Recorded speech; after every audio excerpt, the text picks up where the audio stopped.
You may be thinking, now that I'm in high school, I'm free from standardized testing. Sorry to disappoint you, but now that you're in high school, the stakes are even higher. I'm Zoe Finholm, and I'm going to give you the inside scoop on testing in high school. There are many tests that students are required to take, but don't worry, it's manageable. Current North Hartford High School students and staff will help you understand testing and how to prepare.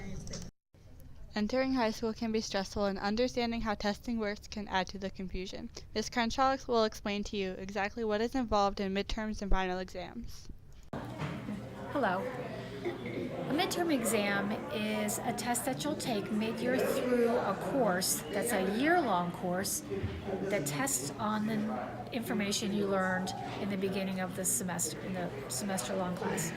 The final exam is a culmination of all the information you learned throughout the year in that course.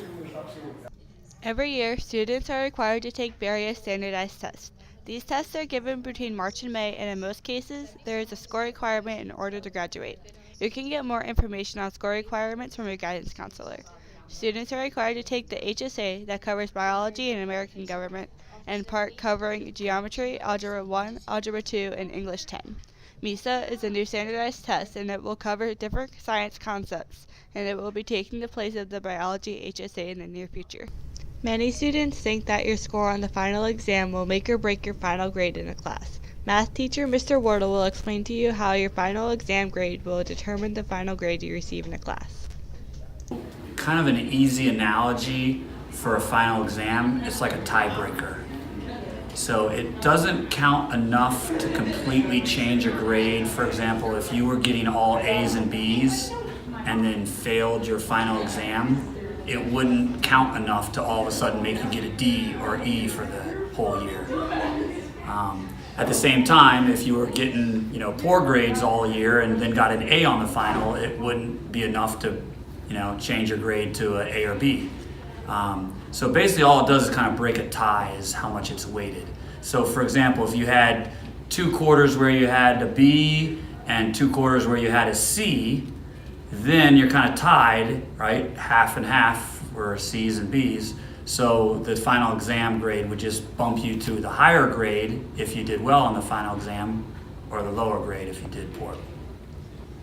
Don't take this the wrong way. You should still study for finals and try your best on them. Even though it doesn't count for much, you still get some credit from your final exams. So when I was in 10th grade, I actually got 3 A's and 1 B. And then when I went to take my final, I was like, oh, I don't have to worry about it. I got all A's and 1 B. That's not going to do anything. But I actually failed my final and got a B for that class for the whole year. I polled several students of various grade levels and asked them the question, how much pressure do you feel from standardized testing, midterms, and finals? Here are the results. As you can see, 5% of people said none, 19% of people said some, 33% said a lot, and 43% said they feel too much pressure from the various tests they have to take. Don't have these results scare you. It won't be as bad as you think. Current North Hartford students will share their tips and tricks on how they do well on their tests. Time and I'll study for it. And then the rest of the night, I'll just take time and relax. So if that's taking a bath, I'll do that. If it's drawing, listening to music, watching a movie, or even just going to sleep, so I'm not stressed out the next day.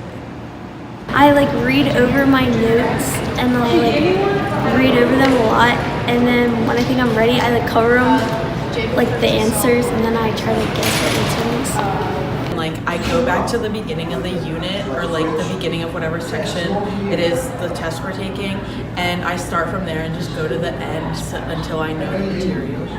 Probably my chem test, just because they're really extravagant in a way, and they're kind of more complicated and it takes a lot of mental thinking towards it.